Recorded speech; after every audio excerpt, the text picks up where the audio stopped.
हिंदी के एक नए एपिसोड में आपका स्वागत है। और आज के इस वीडियो में हम एक ऐसे विषय पर बात करने वाले हैं जो अगर शीघ्र अतिशीघ्र समाधान उसका ना निकला तो फिर हमारी जो उम्मीदें हैं वो अधर में लटक सकती है। हम बात कर रहे हैं तेजस प्रोग्राम के बारे में। आप सब ने सुन रखा है कि तेजस मार्क 1A प्रोग्राम एक बहुत ही बड़े संकट को लेकर जूझ रहा है, और वो है इंजन की लेट डिलीवरी। क्योंकि अगर हम वर्ष के शुरुआती दिनों की बात करें तो जनरल इलेक्ट्रिक काफ़ी बढ़ चढ़ के बता रहा था कि टाइमली डिलीवरी होगी, सप्लाई चेन रिज्यूम हो चुकी है, कार्य प्रगति पर है। लेकिन ऐन मौके पर आकर जनरल इलेक्ट्रिक ने जो अपडेट सामने रखी हैं ये बहुत ही ज़्यादा चौंकाने वाली हैं।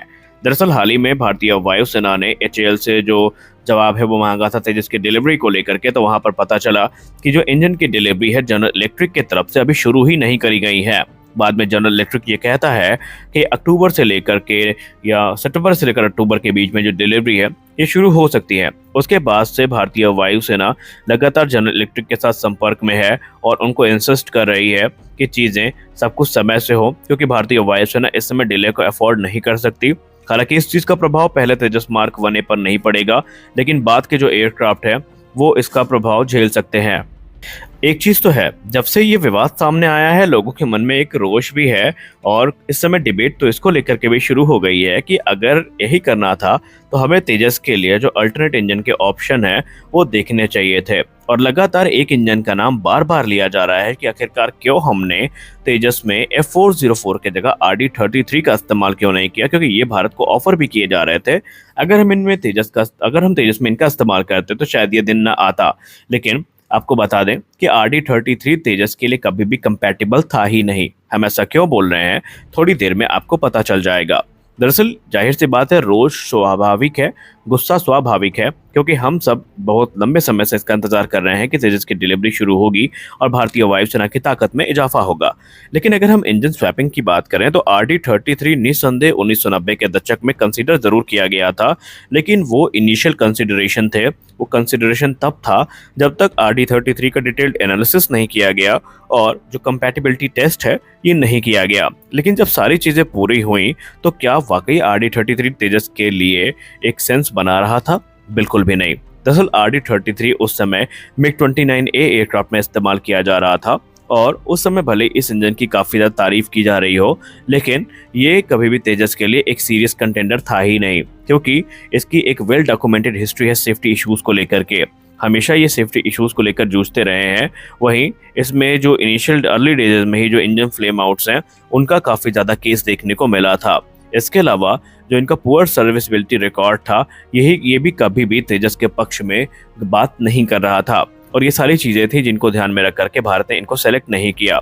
हद तो तब हो गई जब 1990 के ही दशक के मध्य तक जो RD-33 है इन्हें सिंगल इंजन ऑपरेशन का सर्टिफिकेशन ही नहीं मिला, जो कि तेजस के लिए ज़रूरी होने वाला था। यानी कुल मिलाकर के RD-33 इंजन जो था ये सिंगल इंजन एयरक्राफ्ट के लिए एक सेफ इंजन के तौर पर कंसीडर नहीं किया जा सकता था, और यही कारण था कि भारतीय वायुसेना के इन एयरक्राफ्ट के लिए जो इंजन है उनमें RD-33 को शामिल नहीं किया गया। और बाद में जनरल इलेक्ट्रिक के साथ जो F404 इंजन है उनको लेकर के जो बातचीत है वो की गई, और बाद में एक डिटेल्ड अध्ययन के बाद 1990 के ही दशक में अमेरिका के साथ F404 इंजन की जो डील है ये फाइनलाइज की जाती है, और भारतीय वायुसेना को 11 F404 F2J3 इंजन का जो पहला बैच है ये 1995 में मिल जाता है। और इन्हीं इंजन की सहायता से तेजस का जो पहला टेक्नोलॉजी डेमोन्स्ट्रेटर 1 था, जो कि पहला प्रोटोटाइप था, ये 1998 में अपना फर्स्ट इंजन रन कंडक्ट करता है, और उसके बाद 2001 में इसकी जो पहली उड़ान है वो इसी इंजन के साथ पूरी कर ली जाती है। हालांकि आपको बता दें कि जो F404 इंजन था ये बेसिकली तेजस मार्क 1A के लिए सुटेबल माना गया, क्योंकि ये उचित थ्रस्ट जनरेट करने में सक्षम है और इससे तेजस के रिक्वायरमेंट को भी पूरा किया जा सकता है। लेकिन रशियन इंजन के साथ हम ये चीज़ नहीं कह सकते। अब अल्टरनेट ऑप्शन की बात करें तो यहाँ पर EJ-200 और M88 की बात भी की जा रही है। हालांकि हमें तेजस में कोई स्वैपिंग देखने को नहीं मिलेगी, और ना ही इस समय हिंदुस्तान एरोनॉटिक्स लिमिटेड किसी भी इंजन को कंसीडर कर रही है। लेकिन इन केस अगर यहाँ पर ये चीज़ें आती भी हैं तो भारतीय वायुसेना के पास EJ-200 और M88 में किसी एक को चुनना पड़ेगा।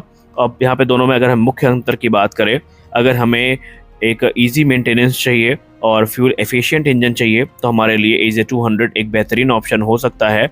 वहीं अगर हमें फास्ट एक्सीलरेशन चाहिए और इसके अलावा लो इंफ्रारेड सिग्नेचर चाहिए तो हमारे लिए M88 इंजन ऑप्शन हो सकता है। हालांकि थ्रस्ट की बात करें तो जो EJ200 है इसका जो वेट थ्रस्ट है ये 90 किलोन्यूटन का है, जो कि F404 की तुलना में ज़्यादा है, जबकि जो M88 इंजन है इसका वेट थ्रस्ट 75 किलोन्यूटन का है, जो कि F404 से ही कम है। तो यहाँ पर अब ये देखना काफ़ी इंपॉर्टेंट होगा कि क्या कभी ये चीज़ें देखने को मिलेंगी, जिसकी उम्मीद काफ़ी कम है, क्योंकि ऑलरेडी हमने जो इंजन की डील है ये फाइनलाइज कर ली है, ऑर्डर प्लेस कर दिए हैं। तो ऐसे में कोई सेंस नहीं बनता कि इंजन स्वैपिंग देखने को मिले। अब हमें जो भी चल रहा है, जैसा भी चल रहा है, उसी में खुद को कह सकते हैं एडजस्ट करना पड़ेगा। एक ही इंजन है जो यहाँ पर इसको रिप्लेस कर सकता है, और वो कोई नहीं हमारा बल्कि कावेरी इंजन ही होने वाला है, जिसको लेकर के हमें कुछ रिपोर्ट तो पॉजिटिव देखने को मिली है, लेकिन अभी भी हमें तकरीबन 5 वर्ष से लेकर के 8 वर्ष का इंतजार करना पड़ सकता है, क्योंकि अभी तेजस में कावेरी इंजन के इंटीग्रेशन की बात चल रही है। तो कावेरी इंजन का जो फाइनल सर्टिफिकेशन है उम्मीद है कि बहुत जल्द पूरा हो जाएगा। उसके बाद आफ्टर बर्नर मॉड्यूल के साथ तेजस के एक ट्रेनर वेरिएंट में इसको टेस्ट भी किया जाएगा, और एक बार जैसे ही टेस्ट पूरा हो जाएगा, सारी चीज़ें वैलिडेट कर ली जाएंगी, तो तुरंत ही तेजस मार्क 1A में या तेजस के ट्रेनर में इनका जो इंटीग्रेशन है वो किया जाएगा, और उसके बाद एक डिटेल टेस्ट होगा, और टेस्ट के डेटा के आधार पर ये डिसाइड किया जाएगा कि अगर ये इंजन सफिशिएंट थ्रस्ट जनरेट करता है तब तो ठीक है, वरना फिर हमें F404 के साथ ही टिके रहना पड़ेगा। हालांकि गैस टर्बाइन एस्टैब्लिशमेंट इस चीज़ को लेकर कॉन्फिडेंट है कि वो तेजस मार्क 1A के लिए जो कावेरी 2.0 है इसको विकसित कर लेंगे, और ये 2.0 डेवलपमेंट प्रोग्राम जो हमारा कावेरी इंजन प्रोग्राम है इसी पर पूरी तरीके से डिपेंडेंट होगा, और उन्हें इस चीज़ का कॉन्फिडेंस है कि इस बार किसी प्रकार की दिक्कत नहीं आएगी, क्योंकि उन्होंने कावेरी इंजन को काफ़ी मैच्योर कर लिया है, और जो उनको थ्रस्ट चाहिए वो प्राप्त कर लेंगे। और हाल ही में सैफरन ऑडिट की तरफ से जो इंटीग्रेशन की क्लियरेंस है वो दे दी गई है, जहाँ पर 3 से 4 प्रोटोटाइप जो है इंजन के उनको टेस्ट किया जाएगा।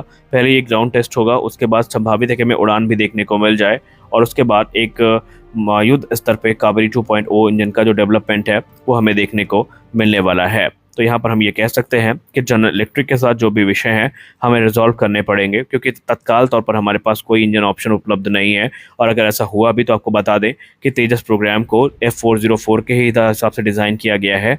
एयरक्राफ्ट में हमें डिज़ाइन परिवर्तन करने पड़ सकते हैं, और आप सब समझ चुके हैं कि ये कोई तुरंत होने वाला प्रोसेस नहीं है।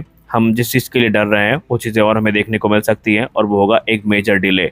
तो यहाँ पर उम्मीद तो यही है कि भारतीय वायुसेना और HAL लगातार संपर्क में है। बात तो TOT की भी हो रही है, जहाँ पर TOT की डिमांड की गई है कि जो क्रिटिकल कंपोनेंट्स हैं इनका निर्माण भारत में ही किया जाए, ताकि भारत की जो डिपेंडेंसी है अमेरिका के ऊपर उसको कम किया जा सके, और डिले की गुंजाइशों को भी कम किया जा सके। हालांकि आपको बता दें कि 2021 के आसपास TOT ऑफर भी करी गई थी, लेकिन भारत ने उस पर कोई खास इंटरेस्ट नहीं दिखाया। भारत ने F414 पर अपना जो ध्यान था वो केंद्रित करके रखा हुआ था। तो आज के इस वीडियो में बस इतना ही। आशा करते हैं यह वीडियो आपको अच्छी लगी होगी। वीडियो अच्छी लगी तो वीडियो को लाइक करिए, नए चैनल को सब्सक्राइब करिए। मिलते हैं अगले वीडियो में, तब तक के लिए जय हिंद।